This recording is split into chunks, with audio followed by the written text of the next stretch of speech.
Welcome back. I hope you had a nice weekend. Today is presentation day, and we're all ready to talk about nonverbal behavior, body movement, and posture. The order of topics will be gestures, followed by posture, touching behavior, facial expression, and eye behavior, and finally vocal behavior. Okay, let's get started with Adrian with body posture. With gesture. It's your turn to go to the front. Hi everyone, today I'm going to be talking about gestures and how we use them to send messages to others. There are two major types of gestures. The first is speech-independent gestures or autonomous gestures. These types of gestures are also known as emblems. The second major type of gestures is speech-related gestures, and these types of gestures are directly tied to a verbal message. They serve to accent or emphasize a particular word or phrase or illustrate what is being said verbally. This is why they are sometimes called illustrators.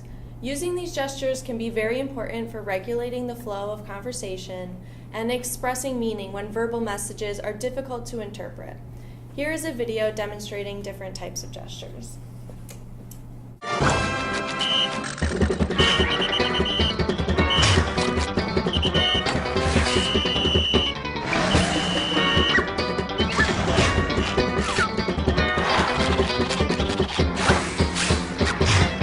What would this town do without you, SpongeBob? My leg! My leg! Body posture. Posture is defined as the relative disposition of the parts of a whole. While this is the standard definition, I believe we all see as posture as sit up straight, don't slouch, pretty much everything your mother told you as a kid. Your posture says a lot about you, such as being open, confident, nervous, frustrated, bored, and so many more. But don't take it from me. How about Mr. Bean shows you?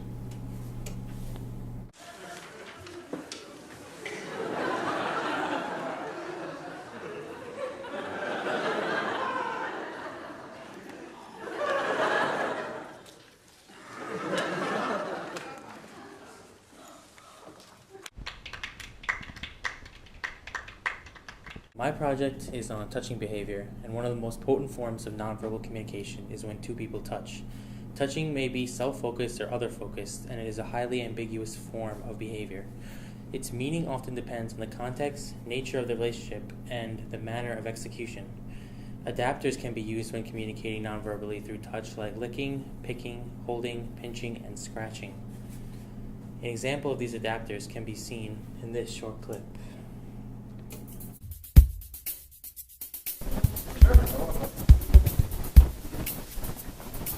Oh, sorry.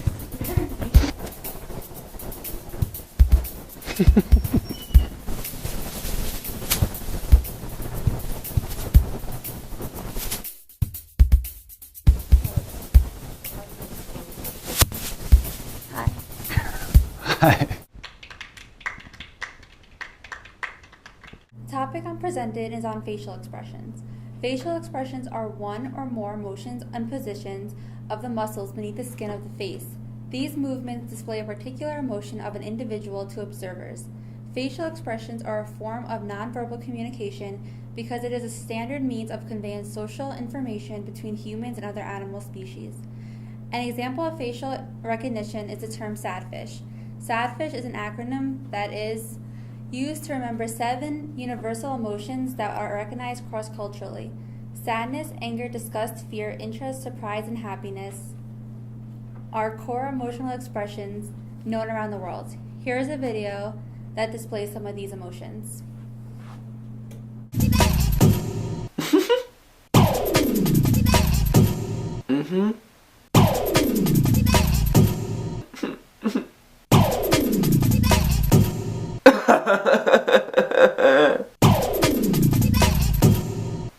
Ooh!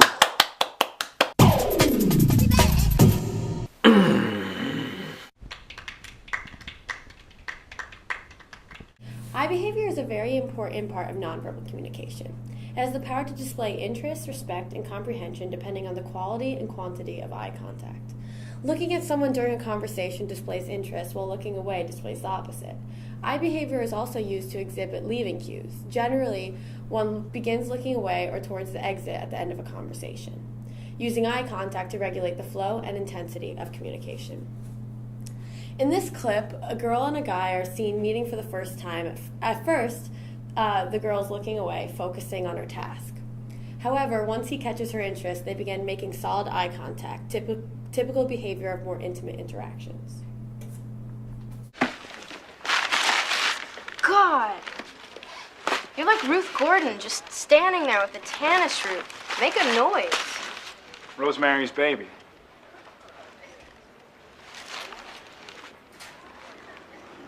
Yeah. Well, that's a great movie. My topic is on vocal behavior. The vocal cues that accompany spoken language are termed paralanguage. It is concerned with the sound of the voice and the range of meanings that people convey through their voices, rather than the words they use. So in vocal behavior, we are looking beyond the actual words that are spoken, instead exploring the characteristics of the sounds behind them. The two main categories of paralanguage are vocal characteristics and vocal interferences. Vocal characteristics are the pitch, the highness or lowness of your voice, volume, how loudly you or softly you speak, rate, the speed at which you speak, and quality of voice, how pleasant or unpleasant your voice sounds. Each of those characteristics influences the impressions others have of you. Example, a loud voice is associated with aggressiveness, or people who speak quickly are said to be nervous. Vocal interferences are the sounds and words we use when we hesitate or are not sure of the right word. We all use this occasionally, such as, well, you know, So these all indicate that we are searching for the right word. But such interferences become a problem when they are excessive and interrupt your listener's concentration and comprehension. The following video is an example to show about other people's use of paralanguage and the effects it has on communication. Yeah? Okay, well, I had this idea for a pizza place where you make your own pie. Right. You remember that? Yeah, well, that was a good one. Well.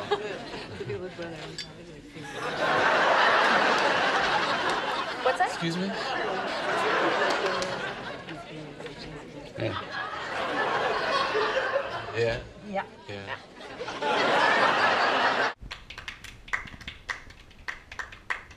Sure, you all realize after doing this project, nonverbal communication is very important to keep in mind for communicating how you feel, as well as for trying to interpret what other people are feeling.